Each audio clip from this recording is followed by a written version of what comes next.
Welcome back to shadow cinemas. போன மாதம் தியேட்டர்ஸில் release ஆயிருந்த scream 7 எத்தனை பேர் பார்த்தீங்கன்னு தெரியல. நம்ம ஊரில் ரொம்பவே கம்மியான அலோகேஷன்ஸ் தான் தியேட்டர்ஸில் கொடுத்துருந்தாங்க. ஸோ இந்த படத்தை பார்த்து என்ஜாய் பண்ண நிறைய பேர் சொல்லியிருந்த மேஜரான ரெண்டே குறை அப்படின்னா, ஒன்று கேல் வெதர்ஸோடைய லெகசி கேரக்டரை ஒழுங்காக யூஸ் பண்ணலை அப்படின்னும், கிளைமேக்ஸில் கில்லரோட ரீசன் ரொம்ப சப்புன்னு இருக்குது, அந்தளவுக்கு இல்லை அப்படின்ற மாதிரி சொல்லியிருந்தாங்க. ஸோ இது ரெண்டுமே மிஸ் அண்டர்ஸ்டாண்டிங் தான். ஸோ இது ஏன் அப்படின்றத எக்ஸ்பிளைன் பண்ணி ஒரு வீடியோ கொடுக்க போகிறோம் அப்படின்னு சொல்லியிருந்தோம். பட் இப்போ ரீசெண்டாக தான் அன்அஃபீஷியலாக இந்த படத்தோடைய ஹெச்டி டெலிகிராமில் ரிலீஸ் ஆகிருக்கு. பார்க்காதவங்க அட்லீஸ்ட் இப்போயாச்சும் ட்ரை பண்ணி பாருங்கள். அடுத்த வாரம் மார்ச் 31 அஃபீஷியலாகவே ஓடிடி வரப்போகுதுன்னு கன்ஃபார்ம் பண்ணியிருக்காங்க. ஸோ இந்த வீடியோவில் ஸ்பாய்லர்ஸ் இருக்க போது, படம் பார்க்காதவங்க பார்த்துட்டு வந்து இந்த வீடியோவை கண்டினியூ பண்ணுங்கள்.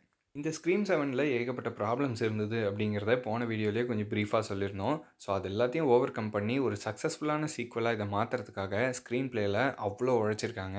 ஒர்க்கு, ரைட்டிங் தரமாக இருக்குது. ஸோ அந்தளவுக்கு என்ன பண்ணியிருக்காங்க அப்படிங்கிறத எக்ஸ்பிளைன் பண்ணும்போதே இந்த 2 குறைகள் காணாமல் போயிடும். இந்த படத்தோடைய ஸ்க்ரீன் பிளேவை ஒரு காயின் மாதிரி நினச்சிக்கோங்க. காயினோட இரு பக்கங்கள் மாதிரி இந்த ஸ்க்ரீன் பிளேவை நீங்கள் 2ஆக பிரிக்க முடியும், ஆன் ஸ்க்ரீன் மற்றும் off screen reasons.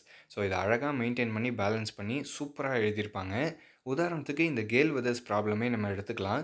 Legacy கேரக்டரான Khel Weathers 7 படத்துலையுமே appear ஆன ஒரே காமன் கேரக்டர்.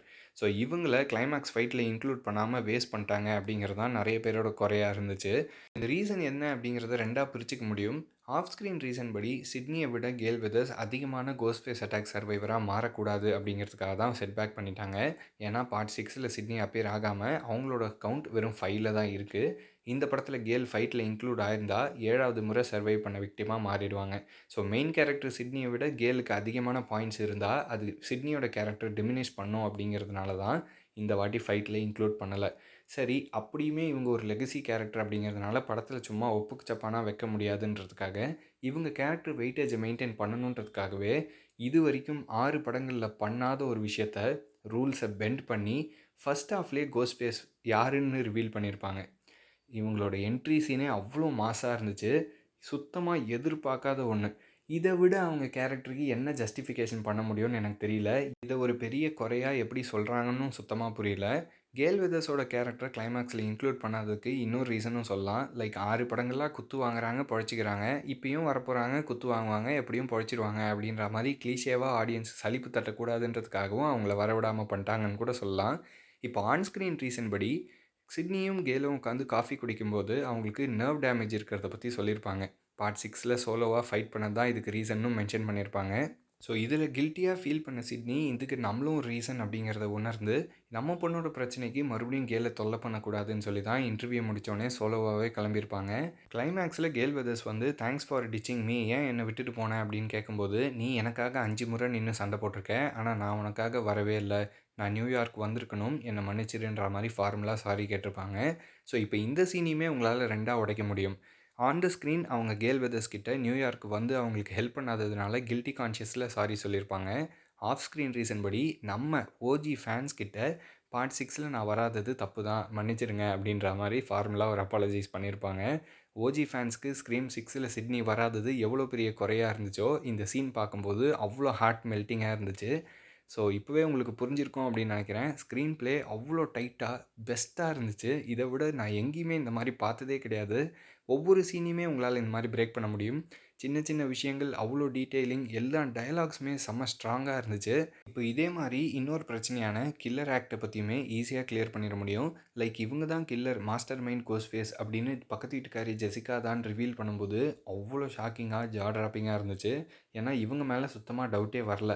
இனிஷியலாக ஆனா கேம்ப் பக்கத்து வீட்டுக்காரியாக நடிக்க போகிறாங்க அப்படின்னு கேஸ்ட் அனௌன்ஸ் பண்ணும்போது, ஸோ கோஸ்ட் ஃபேஸ் குத்த வரும்போது கொலாட்ரல் டேமேஜாக கிராஸ் ஃபயரில் மாட்டி சாவ போகிற ஒரு விக்டிமாக தான் இருப்பாங்கன்னு நினச்சேன். படம் பார்க்கும்போதும் பெருசாக அவங்க மேலே டவுட் வரல. அவங்க பையன் லூக்கஸ் மேலே தான் ஹெவி டவுட் இருந்துச்சு. ஏன்னா மிண்டியுமே அவங்கள தான் ஃபோக்கஸ் பண்ணிகிட்டே இருந்தாங்க. பட் எப்போ லூக்கஸை தூக்கி பியர் டேப்பில் சொருவி பீரும் ரத்தமும் ஒன்றா ஊற்றுச்சோ, அங்கேயே சோலி முடிஞ்சு கண்டிப்பாக ஜெசிகாவாக இருக்காதுன்னு சொல்லி ரூல் அவுட் பண்ணேன். ஸோ எல்லாருமே இதே மாதிரி பண்ணியிருக்கணும்னு அவசியம் கிடையாது. Every once a suspect, anything can happen அப்படின்ற மாதிரியான கான்செப்ட் இருக்கிறதுனால உங்கள் டவுட் ஜெசிகா மேலே வந்திருக்கலாம். ஸோ உங்களுக்கு இந்த ட்விஸ்ட்டு பெருசாக தெரியாமல் கூட போயிருக்கலாம். நிறைய பேர் என்ன மிஸ் அண்டர்ஸ்டாண்ட் பண்ணிக்கிட்டாங்க அப்படின்னா, ஜெசிகா அந்த புக்கை படிச்சுட்டு லைக் 2011 பார்ட் 4ல் இன்ட்ரடியூஸ் பண்ணப்பட்ட அந்த அவுட் ஆஃப் டார்க்னஸ் புக்கை படிச்சுவிட்டு அப்சஸ் ஆகி அதில் கொலை பண்ணுறாங்க அப்படின்னும், இன்னொரு பக்கம் சிட்னி நியூயார்க்குக்கு போகல அப்படிங்கிறதுல டென்ஷன் ஆகி நான் உன்னை ஐடலைஸ் பண்ணிகிட்டு இருக்கேன், நீ போகலன்றதுக்காக ரிவெஞ்ச் எடுக்க வராங்க அப்படின்னும் தப்பாக நினச்சிட்டு இதெல்லாம் ஒரு காரணமா அப்படின்ற மாதிரி மேபி ஃபீல் பண்ணியிருப்பாங்க. பட் ஆக்சுவலாக அவங்கள கோஸ்ட் ஃபேஸாக மாற்றின அந்த ட்ரிகர் பாயிண்ட் என்ன அப்படிங்கிறது ரொம்ப ரொம்ப சிம்பிளான விஷயம். அதாவது புரிகிற மாதிரி சொல்லணும்னா, நம்ம எல்லாரும் சின்ன வயசில் ஸ்கூல் படிக்கும்போது என்றைக்காவது ஒரு நாள் ஹோம் ஒர்க் பண்ணாமல் போயிருப்போம். நம்மளுக்கு பனிஷ்மெண்ட் உண்டுன்னு நம்மளுக்கு தெரியும். நம்ம பண்ணாமல் வந்தது நம்ம தப்புன்ற கில்ட்டி கான்ஷியஸும் நம்மளுக்கு இருக்கும். ஆனால் நம்ம பண்ணுற விஷயம் என்னவாக இருக்கும்னா, நம்மள மாதிரியே வேற எவனாவது எழுதாமல் வந்திருக்கானா அப்படின்னு சப்போர்ட்டுக்கு ஆள் தேடுவோம். லிட்ரலாக கம்பெனிக்கு ஆள் தேடுவோம். அவன் ஏன் பண்ணாமல் வந்திருக்கான்ற ரீசனை நம்ம இம்பார்ட்டன்ஸ் கொடுக்கவே மாட்டோம். கூட ஒரு ஆள் இருக்கான், நம்மள மாதிரியே ஒருத்தன் இருக்கான் அப்படிங்கிற அந்த சாட்டிஸ்ஃபேக்ஷன் தான் நம்மளுக்கு ரொம்ப முக்கியமாக படும். இது ரொம்ப ரொம்ப நேச்சுரல், எல்லாருமே பண்ணியிருப்பீங்க. ஸோ இதே மாதிரியான ஒரு பொசிஷனில் தான் ஜெசிகாவுமே இருந்திருக்காங்க. அப்யூசிவ் மேரேஜ்லேருந்து தப்பிக்க வழி இல்லாமல் மென்டலாக அன்ஸ்டேபிளாக இருந்திருக்காங்க. அப்போ சிட்னியோட புக்கை படிச்சுப்புட்டு பாய் ஃப்ரெண்ட்லேருந்து ஸ்டெப் பிரதர் வரைக்கும் எல்லாருமே அப்யூஸ் பண்ணுறதை பார்த்து அவங்களும் கொலை பண்ணுறதை பார்த்துட்டு தான் ஓகே நம்மளுக்கு தொல்லை கொடுக்குறவனு நம்மளை போட்டு தள்ளிடலாமா அப்படின்ற மாதிரி முடிவு பண்ணி அவங்க ஹஸ்பண்டை கொன்னுட்டு அவங்களும் கேஸ் இல்லாமல் தப்பிச்சிடுறாங்க. லிட்ரலாக ஜெசிகாவுக்கு சிட்னி இருக்கிறது ஒரு தைரியம், ஒரு சப்போர்ட், ஒரு கம்பெனி, ஒரு ஐடலைஸ் பண்ணி அதனால தான் அவங்க வர்ஷிப் பண்ணிட்டு வந்திருக்காங்க. ஒன்ஸ் சிட்னி அதுலேருந்து விலகி எனக்கு இது வேண்டாம், நான் சாதாரண வாழ்க்கைக்கு போகிறேன்னு கடந்து போனதை ஜெசிகாவால் ஏற்றுக்க முடியல. இது எப்படின்னா, அந்த பழைய அர்ஜுன் படத்தில் வீரபாகுன்னு ஒரு கேரக்டர் பேக்கரி வச்சுருப்பார்ல வடிவேலு, நீ லாரியில் கூட ஆளை கூட்டிகிட்டு வாடா பார்த்துக்கிறேன் அப்படின்னு சொல்லி திரும்பினோடனே அர்ஜுன் கிளம்புறேன்னு சொல்லிடுவார். என்னப்பா நீ இருக்க தைரியத்தில் தான் ஆளை கூட்டிகிட்டு வாடான்னு சொல்லியிருக்கேன், நீ பாட்டு போகிறேங்கிறியன்னு வேறு. அதே ஃபீல் தான் ஜெசிகாக்கும். ஸோ இது வரைக்கும் ஒரு சப்போர்ட்டிங் ஃபிகராக இருந்த சிட்னி இதுக்கு மேலே இல்லை அப்படின்னும்போது தான் அவங்களால தாங்க முடியல. அந்த மென்டல் பிரேக் டவுனால் தான் சிட்னியை ஃபாலோ பண்ணி நியர்பையாக இருக்கிற மென்டல் ஹாஸ்பிட்டலில் அட்மிட் ஆகி அங்கே இருக்க ஸ்டாஃப் மற்றும் பக்கத்து ரூமில் இருந்தவனை மண்டை கழுவிருக்காங்க. ஸோ இந்த ஸ்டாஃபுமே அந்த புக்கை படித்து இன்ஸ்பயர் ஆகிருக்கான் அப்படிங்கிறது கிளைமேக்ஸ் கான்வர்சேஷன்லேயே உங்களுக்கு நல்லா தெரியும். இந்த பக்கத்து ரூமில் இருந்த கால் கிப்ஸை மண்டை கழுவுறது ஒரு பெரிய விஷயமே கிடையாது. ஏன்னா அவனும் கொலை பண்ணவன் தானே அப்படின்னா அதான் கிடையாது. அவன் ரூமில் காட்டப்படுற இந்த ஒரு ஃபோட்டோ பர்டிகுலர் ஷாட் காட்டுவாங்க. இந்த ஃபோட்டோவில் இருக்கிறது வேறு யாரும் கிடையாது, ஸ்க்ரீம் 2ல் ஸ்டாப் 1ல் சிட்னி ப்ரெஸ்காட்டாக நடித்த real life actress Tori Spelling. So இந்த ஃபோட்டோ இருக்கிறத வச்சே நம்மளுக்கு புரிஞ்சிக்கலாம் சிட்னி மேலே ஒரு பர்டிகுலர் அப்சஷன் கால் கிப்ஸுக்கு ஆல்ரெடி இருந்திருக்கு. ஸோ அதை ஜஸ்ட் ஆடிங் ஃபியூவல் டு ஃபயர்ன்ற மாதிரி ஜெசிகா யூஸ் பண்ணி அவங்க சுயநலத்துக்கு பிளான் பண்ணியிருக்காங்க. இந்த மாதிரி ஒரு long running franchise or long running TV ஷோஸ்லலாம் நம்ம அடிக்கடி சொல்லுவோம், ஒரு வில்லன் கேரக்டர் இப்போ வரான்னா ஏன் இதுக்கு முன்னாடி வராமல் இருந்தால் என்ன பண்ணிட்டு இருந்தான், பர்டிகுலராக இப்போ ஏன் வந்திருக்கான் அப்படிங்கிற கேள்விகளுக்கு பதில் சொல்லனா அந்த வில்லன் கேரக்டருக்கு வெயிட்டேஜே இருக்காதுன்னு. ஸோ அதே மாதிரி 23லேயே அப்சஸ் ஆன ஜெசிகா ஏன் 26 வரைக்கும் வெயிட் பண்ணாங்க அப்படின்னு கேட்டால் செம்ம இன்ட்ரெஸ்டிங்கான மேட்ரு. சிட்னியோட பொண்ணை அடுத்த சிட்னியாக மாற்றணும் அப்படின்றது தான் அவங்களோட இனிஷியல் பிளான். அப்படின்னா டேட்டமுக்கும் 17 வயசு ஆகணும், ஏன்னா சிட்னிக்கு நடந்ததை பக்காவாக ரீக்ரியேட் பண்ணணும் அப்படிங்கிறதுக்காக தான் 2 வருஷமாக பக்காவாக பிளான் போட்டு வெயிட் பண்ணிட்டு இருந்திருக்காங்க. இந்த படத்துலேயே ப்ரீ கிளைமேக்ஸில் ஒரு இடத்துல லாக்கரோட பாஸ்கோட் டேட்டமோட பர்த்டேன்னு டைப் பண்ணும்போது 0802ன்னு டைப் பண்ணுவாங்க. எஸ், நம்ம ஸ்வயம்புலிங்கம் தியானத்துக்கு போன அதே ஆகஸ்ட் 2ஆம் தேதி தான் டேட்டமோட பர்த்டே. ஸோ ஆகஸ்ட் மாதம் அவங்க பர்த்டே கொண்டாடி 17 வயசு ரீச் பண்ண பிறகு செப்டம்பர் டு நவம்பருக்குள்ளே தான் இந்த கதை நடக்குது. 2 நாள் ஸ்டோரி, பர்டிகுலராக என்றைக்கு நடக்குதுன்னு தெரியல. பட் இவங்க பிளான் பண்ணி தான் வெயிட் பண்ணி இப்போ 2 வருஷம் கழித்து இதை பண்ணியிருக்காங்க. இது எல்லாத்தையும் தாண்டி இன்னொரு இன்ட்ரெஸ்டிங்கான விஷயம் என்ன அப்படின்னா, this movie is all about nostalgia அப்படின்னு மென்ஷன் பண்ணியிருப்பாங்க. ஸோ அதனால தான் பார்ட் 1ஓட வில்லனான ஸ்டூ மாக்கரை திருப்பி கூட்டிகிட்டு வந்து உயிரோடு இருக்காரா இல்லையா அப்படிங்கிற குழப்பத்தை கிளைமேக்ஸ் வரைக்கும் கொண்டு போவாங்கன்னு பார்த்தா மறுபடியும் ரூல்ஸை பெண்ட் பண்ணி ஸ்டார்டிங்லேயே ஃபேஸ் ரிவீல் பண்ணியிருப்பாங்க. உண்மையிலேயே எதிர்பார்க்காத ஒரு விஷயம், ஒரிஜினல் ட்ரையாலஜியில் வந்த 5 கோஸ்ட் ஃபேஸ்லேயே குண்டடிப்படாமல் செத்த ஒரே ஆள், உயிரோடு இருக்கிறதுக்கான சான்சஸ் பாசிபிலிட்டி இருக்க ஒரே ஆள். ஸோ அதனால் அவரை கூட்டிகிட்டு வந்திருந்தாங்க. சூப்பராக ப்ரிசைஸாக கால்குலேட் பண்ணி நஸ்டாலஜியா அப்படிங்கிறதுக்காக ரிப்பீட் பண்ணி தான் ஆகணும்னு அவசியம் இல்லாமல் எதை திருப்பி ரீக்ரியேட் பண்ணணும், எதை பண்ணால் க்ளீஷே ஆகிடும்ன்றதை கரெக்டாக கால்குலேட் பண்ணி எக்ஸிக்யூட் பண்ணியிருக்காங்க.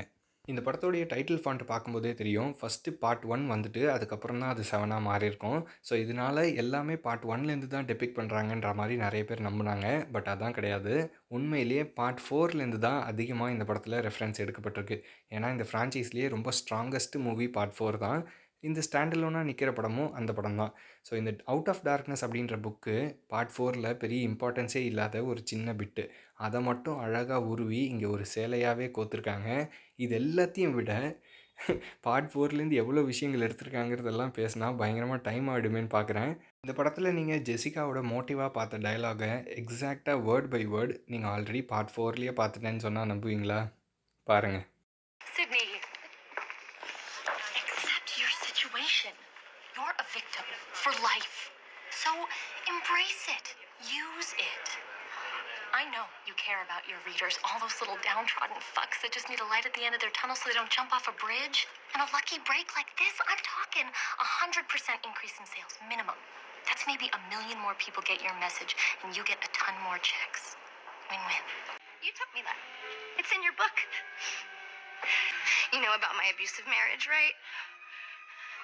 I was really trapped and I couldn't see a way out, but then I read Out of Darkness by Sidney Prescott. Oh, it's such a great book. And then I realized that your life, it comes down to one simple truth. Sidney Prescott kills the bad guy. That's your purpose. God, you inspire me. But then you went away, Sid, and you didn't go to New York.